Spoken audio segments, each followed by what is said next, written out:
traditionally invested more in B2B marketplaces and distribution plays, which we will continue to do. But now we are increasingly seeing more opportunities in the production side of B2B. So A, building a very strong L-1 team with high integrity and capability, and then B, managing a very large sales force on the field team using tech and ensuring their productivity.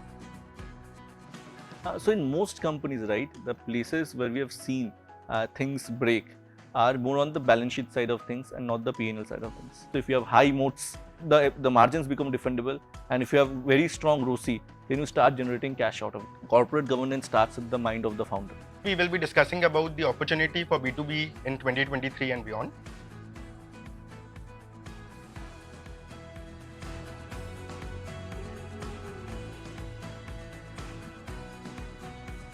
Hello everyone and welcome to Matrix Moments. I am Anurag and I am part of the B2B Investments team. Today we will be discussing about the opportunity for B2B in 2023 and beyond.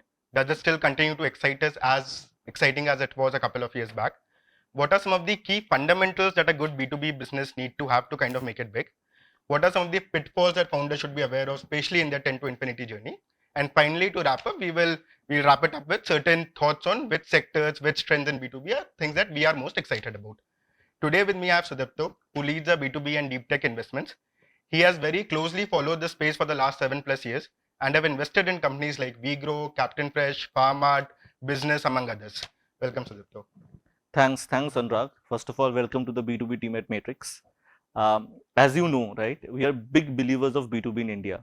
And when we say B2B, it's across core manufacturing, agriculture, exports, logistics, supply chain and distribution businesses, anything that's real GDP and sort of enables the core sectors in India to either produce more efficiently for India or for the world. That's B2B for us.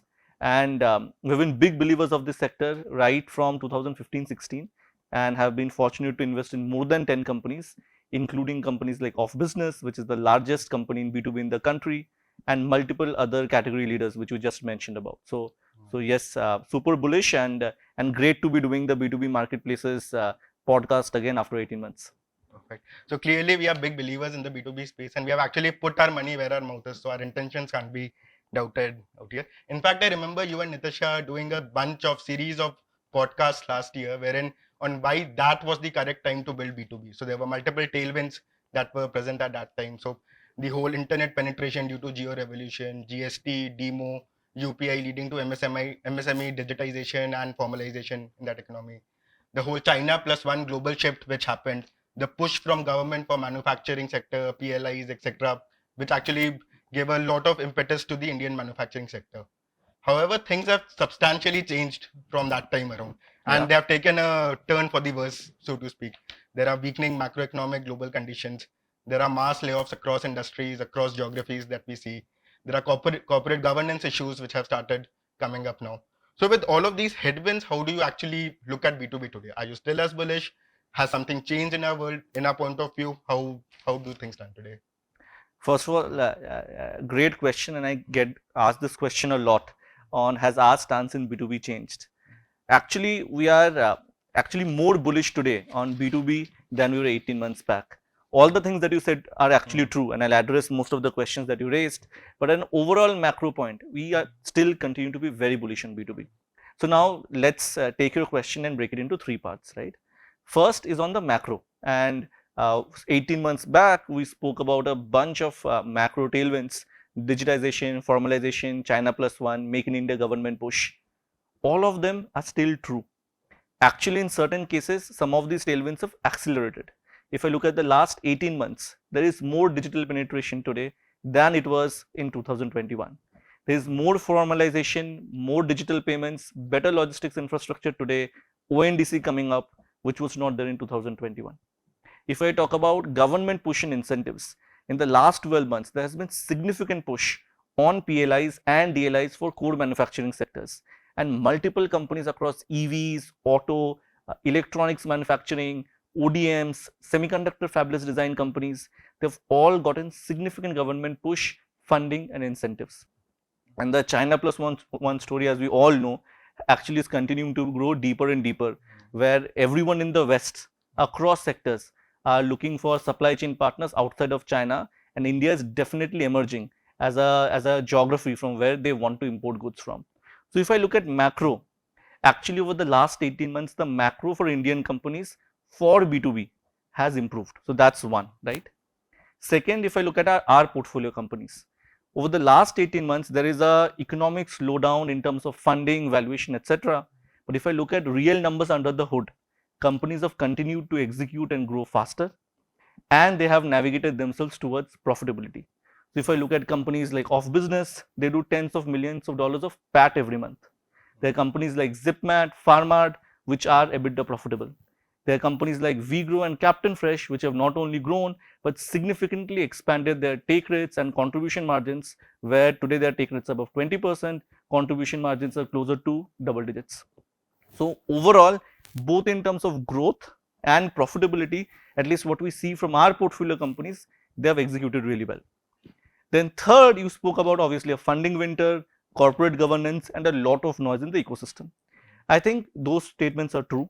I think over the past 18-20 months, there were a lot of companies that got funded which did not add a lot of value, or there were corporate governance issues, which as we go through a bear cycle, there will be natural course of action taken. Some companies will survive, some companies will pivot to profitability. But overall as an ecosystem, I think we are in a much better place. And if I look 10 years out, I think the overall trend line and thesis that significant value will be created in core GDP sectors in India, that continues to be true. And I know I have told you this before, we are a country of the Tatas, the Ambanis, the Adanis, which are all in some shape and form core B2B companies, either actually doing manufacturing or solving for distribution or some shape and form. So continue to be super bullish. Got it. That's good to hear. And actually it plays out in the numbers that we see in the macroeconomy as well, right? Despite all the headwinds and everything, we still see a 5.1% growth year on year in the India's industry index of production, which is a direct indicator of how growth and factory output is happening. So I think that's a very clear indicator. And in fact, this is something which we have also seen across multiple downturn cycles as we go, right? That macros actually put pressure on key operating metrics, and it's only the companies which have strong fundamentals who survive through them, and they not just survive, they actually expand to take up the place which has been vacated by companies which probably didn't have those strong fundamentals which were out there.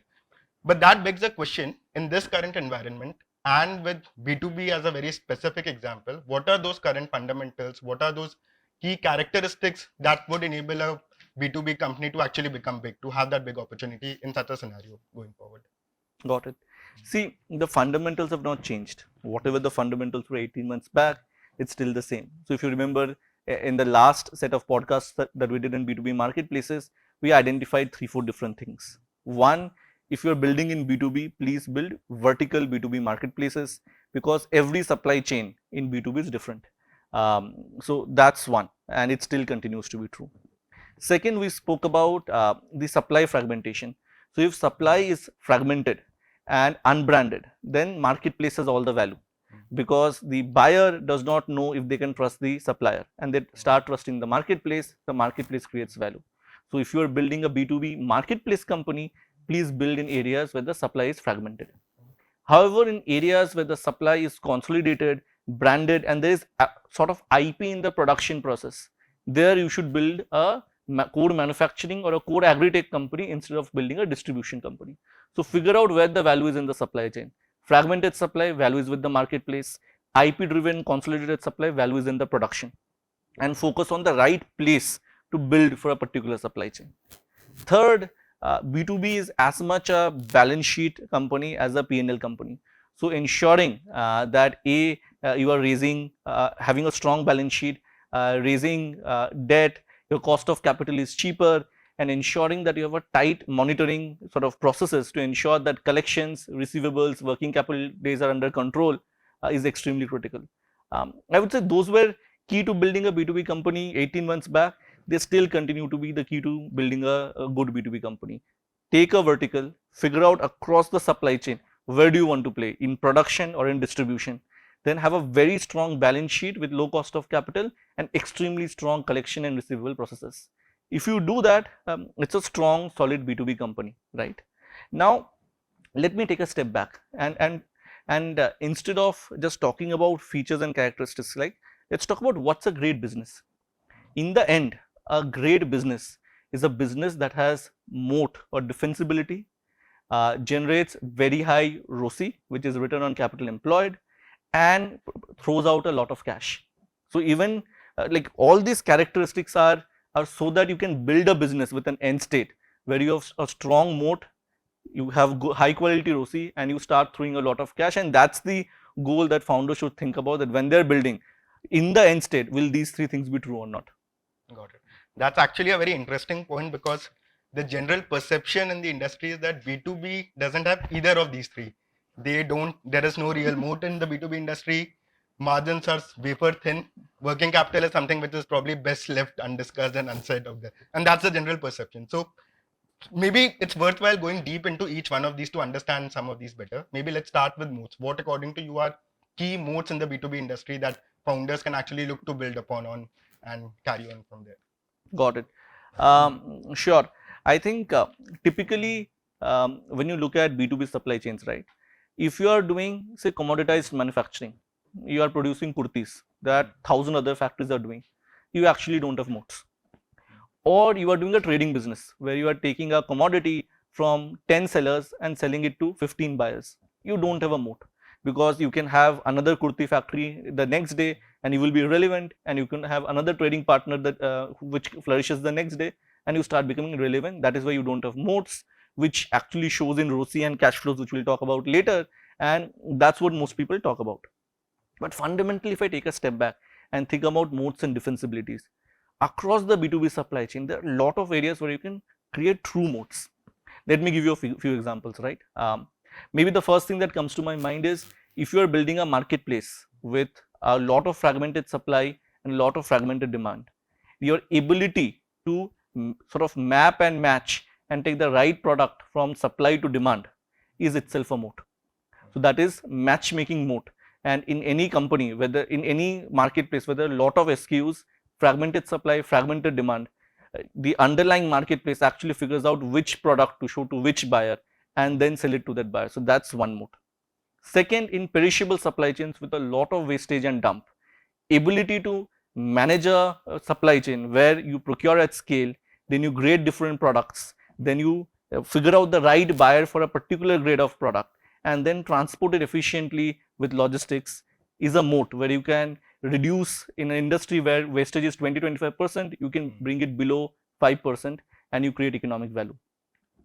Third, in say commodities, steel, agri, etc., the moat is actually in ability to underwrite your customer and expand outside of your core geography. It's very easy to do trading in your own geography where you know the end customer, which is why you underwrite because of relationship. But to build a pan-India network where you can underwrite hundreds and thousands of SMEs and have a low cost of capital because of a strong balance sheet is a moat. Fourth moat is if you are taking Indian products to the world. You go to the West, you go to US, you go to Europe, they want to do China plus one, but they don't have a trusted brand out of India. You build a brand, trusted brand out of India by consistently delivering good quality products on time again and again and again. And 3-4 years down the line, that consistency becomes brand, and the brand is a moat. And probably fifth, the final one, is just in core IP in manufacturing or agriculture. You create a process of producing good quality products either on the farm or on the factory that's proprietary to you, and you create, because of that, you are able to create an end product which is significantly different from the rest of the market, and you have that capability. That's a moat, right? And these are 4-5 on the top of my head. So there are multiple different moats, but you have to take a step back and while building the company, think harder on, am I building capabilities in the company today that differentiates me from the rest of the competition, and no amount of capital or a new company can displace those capabilities built. And you know, we spoke about a lot about the macro tailwinds factors. The reason all of that is important is because those moats are possible to be built today because of those tailwinds. Because of digitization and so many SMEs adopting tech, you can create a marketplace with lot of supply, lot of demand, create liquidity. Because of China plus one, you can go to the West and create a brand for India. Because of digital penetration, you can do credit.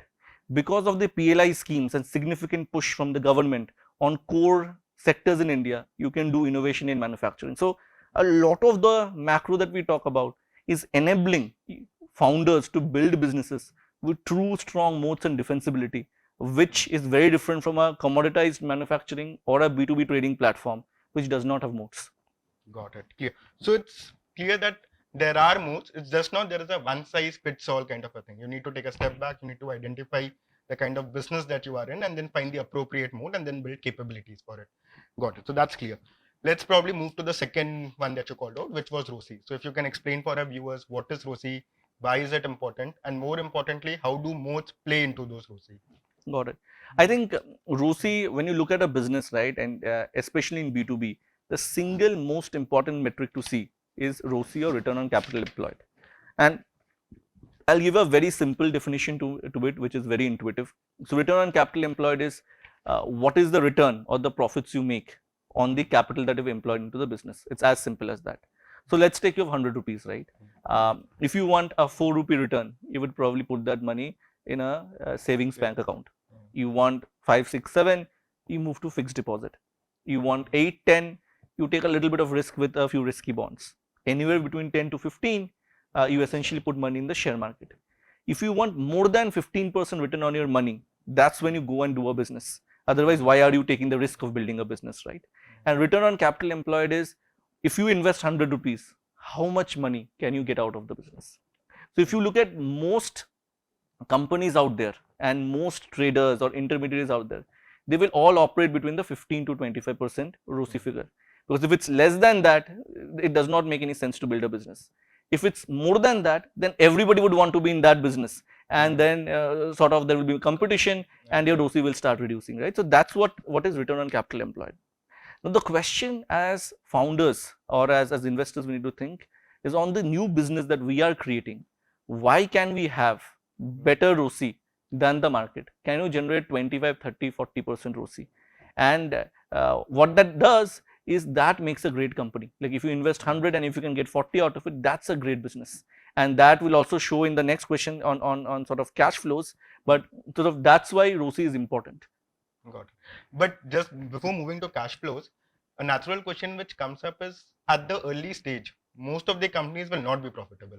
Then how do you even go about calculating ROCE? Are there proxies that you can use? How do you then say whether it's a good company or not at that early stage when probably returns are just not there? Which is fair.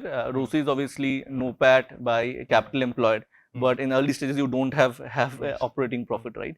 So the proxy that we use is take CM2, which is the net contribution margin, right? And so typically if you look at capital investment in a B2B company, most of it typically is actually in working capital. Sometimes you will have capex, but in most marketplaces you won't. In manufacturing setups probably you will have some capex, right? And on trades you will start making contribution margin very soon. If you're not CM2 profitable, anyways you should not be doing a B2B business. So the proxy that we take is your CM2 into number of times you rotate that capital, which means if you have a 2% CM2 and you have a 30 days of working capital, which means you invest 100 rupees and every 30 days you invest 100 rupees in working capital, and every 30 days you make essentially 2 rupees, which means you rotate it 12 times a year. That's 24% ROCE. That's a proxy. And the proxy is because with scale in most B2B businesses, the CM2 and the EBITDA bridge actually shrinks. And in the initial stages, you can take CM2 as a proxy. So if you are a 2% CM2 business, you should at least be thinking of rotating the capital 12 to 18 times. If you are a 5% CM2 business, then it's okay if you rotate it 6 times, which means you have a 60-day working capital cycle and you have a 30% plus ROCE. If you can get to 10% margin, you can still live with a much longer working capital cycle.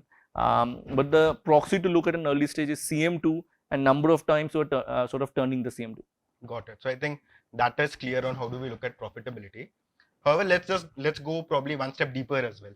And I'd heard this someplace wherein it kind of called out that revenue is vanity, profit is sanity, but cash is the king. And I truly believe that, because the ultimate objective of any business should be to get positive operating cash flows that you can kind of get in the business.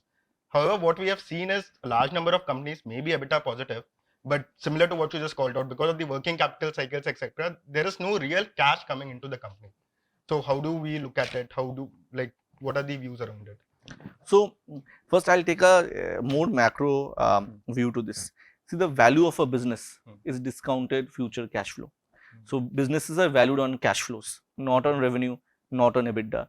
So the sole purpose of a business is to throw cash, is to generate cash. And if you look at public markets, you will see that typically B2C companies have much better EBITDA multiples than B2B companies. Why? Because B2C companies convert their EBITDA to cash flow much better than most B2B companies do. So when somebody is valuing a company and looking at a company's cash flows, or sort of EBITDA and profit margins, they are thinking of two things. One, can this margin sustain over a period of time?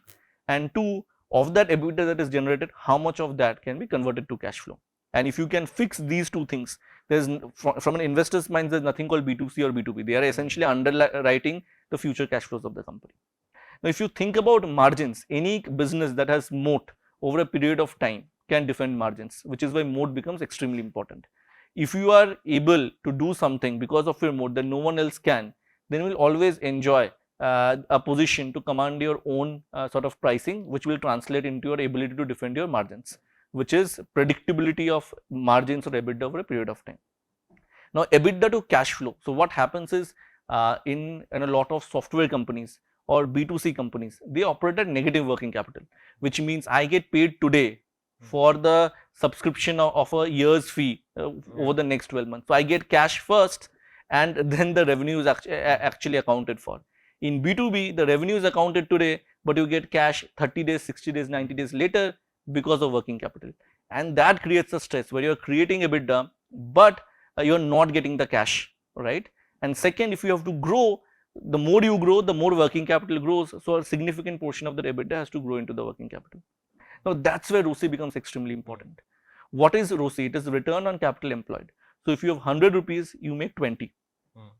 Now, if you have to grow by 20%, you can invest this 20 back into the business and you grow by 20%. If you have to grow by 10%, you will keep a little bit of cash to yourself and it will cash flow will start showing.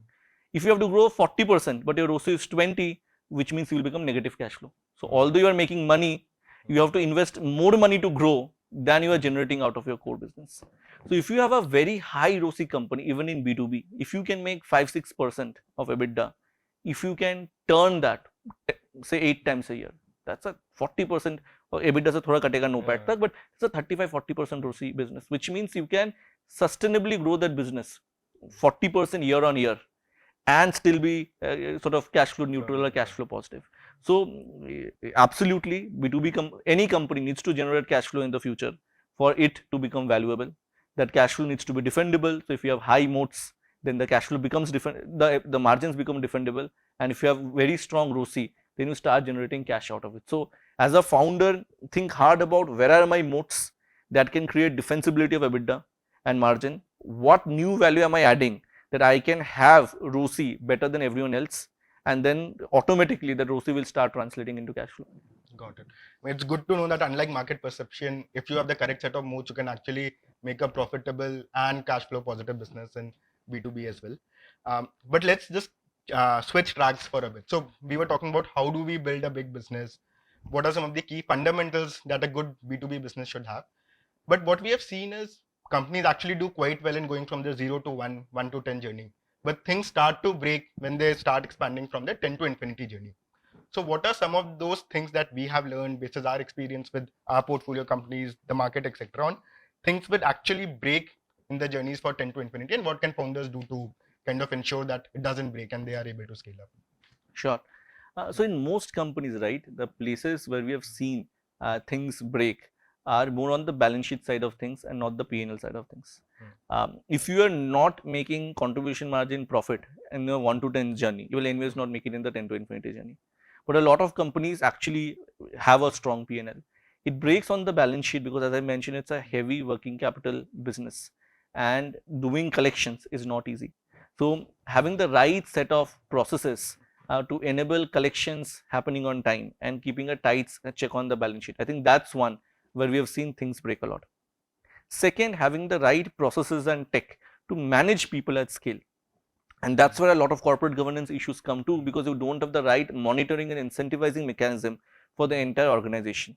So A, building a very strong L-1 team with high integrity and capability, and then B, managing a very large sales force on the field team using tech and ensuring their productivity I think that's where a lot of companies break. So if I had to pick two, I think one would be ensuring that the balance sheet is fine, and two, managing people at scale and having the right set of processes. I think those are the two areas where we have seen companies break. Got it. Let's deep dive into the last point that you made, especially around corporate governance and managing teams at scale, etc. And this is, of course, a very topical point at the point, right? I mean, there are multiple companies where corporate governance have been put into question, especially the level at which it should have been for companies of that size, etc. Right? So, how do we look at corporate governance? Is it important at very early stages? How do we progress in corporate governance parlance? Also, as we move forward in the journey for founders. So how does that happen? How do we view it? Well, see, as Sanjay Bikhchandani says, corporate governance starts at the mind of the founder. So that we obviously can't change, right? Where founders, so if a founder wants to do fraud, there will be fraud, and you can't save it. But there are a lot of instances where the founder is well intentioned and they want to do the right things, but still corporate governance in the company breaks. And at least the way we have seen we can solve it in companies is for the founder to be cognizant of this fact and put right people and processes in place from day one to ensure that things are in place. Now, what do I mean by that? Having somebody to head finance very early on in your journey, getting a right strong CFO reporting to the board at the right time at the beginning of your 10 to infinity journey, having tech-led processes for underwriting, incentivizing people on collections, not on sales, and in general having an ethos and culture in a company where anything that is unscrupulous is not tolerated, can be seeded from day one in the company. And I think once you get all the right people in place, put the right processes in place, as a board also, I think as investors also, it's our job and duty to ensure that some of these best practices are incorporated in the company. I think the probability and chances of sort of fraud and misreporting goes down over a period of time. For example, our best founders do internal audits of their company on their own. It's not an external audit, it's not a stat audit, it's an internal audit which is a health check of the company that also informs the founders if something is broken, right? So getting all of these pieces in place, hire good FC, then CFO, ensure that there are right tech-enabled processes to monitor the business, incentivizing people on the right metrics, having internal audit to know about any issues before they actually come up, and both the founder and boards thinking about it, I think will ensure that even the edge cases where corporate governance is breaking because we were not aware of it, that stops happening.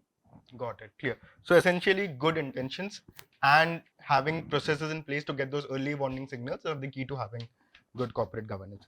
I think that's great.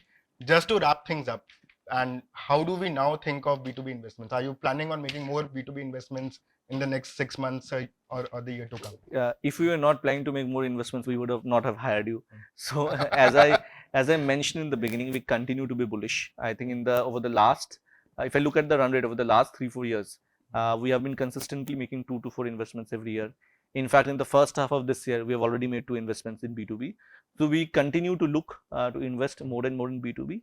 I think the slight changes, we have traditionally invested more in B2B marketplaces and distribution plays, which we will continue to do. But now we are increasingly seeing more opportunities in the production side of B2B, which is core manufacturing, say an ODM or EMS player, right, for electronics manufacturing, or in core agri-tech, where you essentially take a farm and significantly increase the yield, or create a new form of seed that has much better yield than traditionally out there. So there are new pockets that we see. So if I look at B2B, right, on the first wave, we invested a lot in India distribution business, companies like OfBusiness and FarMart and bijnis.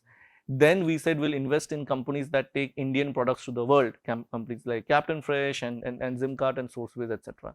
Now we'll continue to invest in both India and global distribution businesses, but the focus will also shift a little bit into investing in core businesses which manufacture or produce goods and have an IP which sort of differentiates them from every other product.